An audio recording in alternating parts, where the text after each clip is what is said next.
আসসালামু আলাইকুম। আশা করি আপনারা সবাই ভালো আছেন। আজকে একটু এক্সপেরিমেন্টাল ভিডিও নিয়ে চলে এসেছি।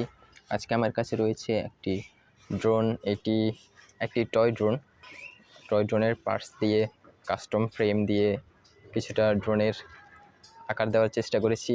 তবু প্রফেশনাল হয়নি, তবুও কিছুটা ফ্লাই করেছি।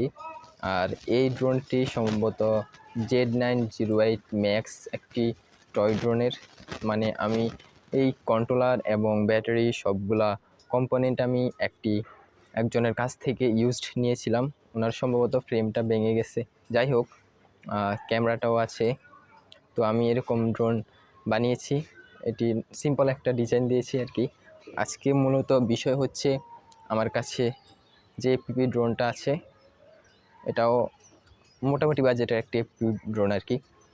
এটার বিল ভিডিও আমার চ্যানেলে আছে, আপনারা চাইলে দেখতে পারেন। মূল কথা হচ্ছে আজকে এই ড্রোনটি আছে যে এই ড্রোনটির মধ্যে এই ড্রোনটির কন্ট্রোলারটি আমি ইনস্টল করব, শুধু কন্ট্রোলারটা আর রিমোটটা। আর এখান থেকে ফ্লাইট কন্ট্রোলার, ক্যামেরা, বিটিএক্স, জিপিএস এগুলো তো খুলে ফেলবো। এবং ড্রোনটি বিল্ড করার পর ড্রোনটা কি ফ্লাই হবে কিনা আপনারা ফ্লাই হলে তো দেখতেই পারবেন। আশা করি আপনারা সম্পূর্ণ ভিডিওটি দেখতে থাকবেন। আর আগে নর্মালি আমি আপনাদেরকে এই ড্রোনটা কিছুটা ফ্লাই করে দেখানোর চেষ্টা করি এটি এইভাবে ফ্লাই হয় কিনা। এটি নর্মালি আগেও ফ্লাই করেছি, এখন স্টেবল ফ্লাই হবে কিনা চেষ্টা করি।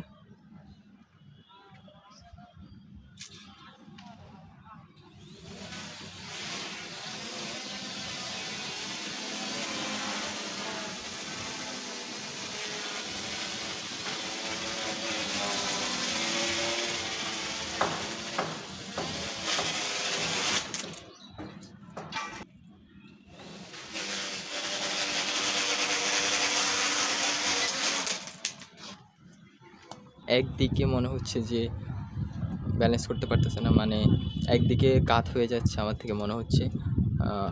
ধারণা করতেছি যে এখানে কানেক্টর এটা আছে, এটা নাকি নড়তেছে, সেজন্য নাকি। আমি কানেক্টরগুলো একবার খুলছিলাম, কোনটা খুলছিলাম মনে নেই, মানে মোটর একটাকে আলাদা চালানোর চেষ্টা করছি, কানেক্টর খুলছিলাম নাকি, সেজন্য একটু এরকম হয়েছে। ড্রোনটার সম্ভবত মোটরগুলো আছে, যে যে মোটর দেখতে পাচ্ছেন, মোটর সম্ভবত ভাইব্রেশন করে। আর যাই হোক, আমরা ড্রোনটা কিছুটা ফ্লাই করে আনস্টেবল আর কি, ভাইব্রেশন করে। আর যখন বানিয়েছিলাম তখন আরও আগে ওইটা মোটামুটি ফ্লাই করছিল। আপনারা চাইলে আমার চ্যানেলে দেখতে পারেন, এই ড্রোনটির একটি মেকিং ভিডিও দিয়েছি ওখানে। চলুন, যাই হোক, আমরা ড্রোনটির কন্ট্রোলারটি আমাদের এপিভি ড্রোনে লাগিয়ে চেষ্টা করি, দেখি কী রকম হয়। আপনারা সঙ্গে থাকুন। আমার এই ড্রোনটি অনেকেই দেখেছেন, আজকে তো একটা এক্সপেরিমেন্টাল ভিডিও হবে, সেই জন্য এটিকে খুলে টয় ড্রোনের ফ্লাইট কন্ট্রোলার বলতে টয় ড্রোনের যে কন্ট্রোলারটা থাকে আর কি, সেটি দিয়ে ফ্লাই হয় কি না সেটি আমরা আজকে টেস্ট করব। ইএসসির 4টা সিগন্যাল ওয়্যার ডিসোল্ডার করতে হবে। আরগুলো এইভাবেই রেখে দিই যাতে আমি আবার পরে অসুবিধা না হয় এই ফ্লাইট কন্ট্রোলারটি অ্যাসেম্বল করার সময়।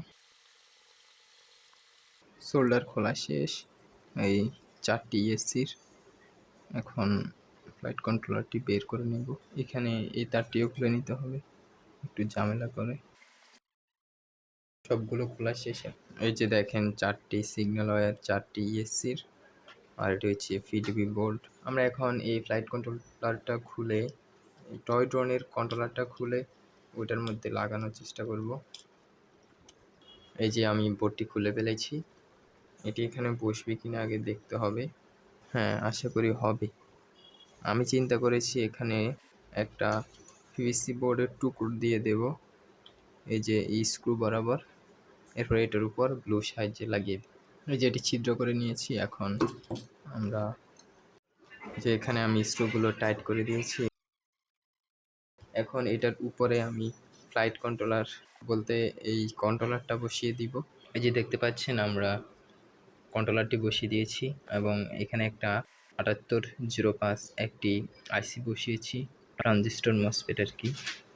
এটি দ্বারা 5 ভোল্ট হবে, সেই 5 ভোল্টকে আমরা আরও ভোল্টেজ ড্রপ করবে। এই দুটো ডায়োড বসিয়েছি, এটি আশা করছি 3.6-এর মতো আউটপুট দিবে। এখানে 5 ভোল্ট দিবে আর এই ডায়োডগুলো কিছু ভোল্টেজ ড্রপ করবে সেজন্য। আর সেই ভোল্টেজকে আমরা এই কন্ট্রোলারের যেখানে ব্যাটারি ইন সেখানে দিব। যাতে কোনোভাবে শর্ট সার্কিট না করে, সেজন্য এর উপরে একটু ইনসুলেশন কস্টিপ মেরে দেব। এখন আমি direct 12 volt 3 sell battery, lipo battery দিয়ে দিয়েছি। এখন আমি কি করব, এই নেগেটিভটাকে যে নেগেটিভের সঙ্গে লাগাবো, এরপর এটি একটু রিস্ক হয়ে যাচ্ছে, পজিটিভটা লাগিয়ে দেব। এই যে ভোল্টেজ দেখা যাচ্ছে, এই যে 3.85, আশা করি এটা চলবে। আমরা ডায়োড থেকে যে ওয়্যারটি বের করেছি, সোল্ডার করেছি, এটার সোল্ডারিং অংশে আমরা একটু ইনসুলেশন কস্টিপ মেরে দিচ্ছি। এখন কন্ট্রোলারের মধ্যে পজিটিভ ওয়্যারটি সোল্ডার করব। কিছুটা ছোট করে নেই, যে সোল্ডার করা শেষ। এই কন্ট্রোলারটি অন করতে হলে এখানে যে পি লেখা আছে, সেটি আর গ্রাউন্ডকে শর্ট করলে এটি সুইচের মতো কাজ করবে। এখন আমাদের মেন পার্টটি করতে হবে। এটি হচ্ছে এই যে 4টা ইএসসির সিগন্যাল ওয়্যার আছে, এই সিগন্যাল ওয়্যারগুলো এখানে এই যে কানেক্টর 4টি আছে, এখানে কানেক্টর 4টির একটা পিনের মধ্যে এস লেখা রয়েছে। সেই সিগন্যাল পিনটি আমরা এই প্রতিটি ইএসসির সিগন্যাল পিন সোল্ডার করে দেব। এটা দিব এইখানে, আর এটা দিব এইখানে, এটা দিব এইখানে, এটা দিব এইখানে। আশা করি আপনারা বুঝতে পেরেছেন। আমরা এখন সোল্ডার করে নেই। এই যে আপনারা দেখতে পারতেছেন কি না, এখানে অনেক সূক্ষ্ম সোল্ডার করতে হয়েছে। পিনগুলো অনেক ছোট ছোট, একটার পাশাপাশি আরেকটা। আশা করি সোল্ডার হয়েছে ইনশাল্লাহ। অলমোস্ট আমাদের ড্রোন বিল্ড করা শেষ। এই যে ড্রোনের উপরের অংশটি লাগিয়ে দিয়েছি। আপনাদের কাছে কীরকম লাগছে এখন টেস্ট করব। আশা করি ভালো হবে, তবুও ভয় লাগতেছে। এটি হচ্ছে লিপো ব্যাটারি, এটি ব্যালেন্স করে কেবলটা দিয়ে লাগিয়ে দিব।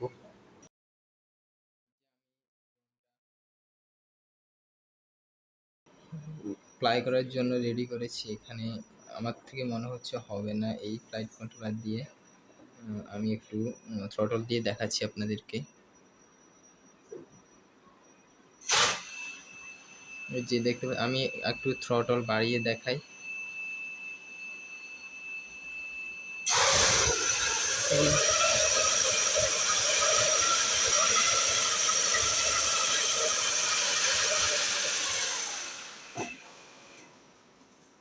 আপনারা দেখতে পেরেছেন কিনা, এই ড্রোনটি ভাইব্রেশন করতেছিল, ঝাঁকুনি দিতেছিল।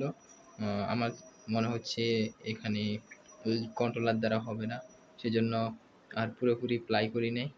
আশা করি আপনারা বুঝতে পেরেছেন।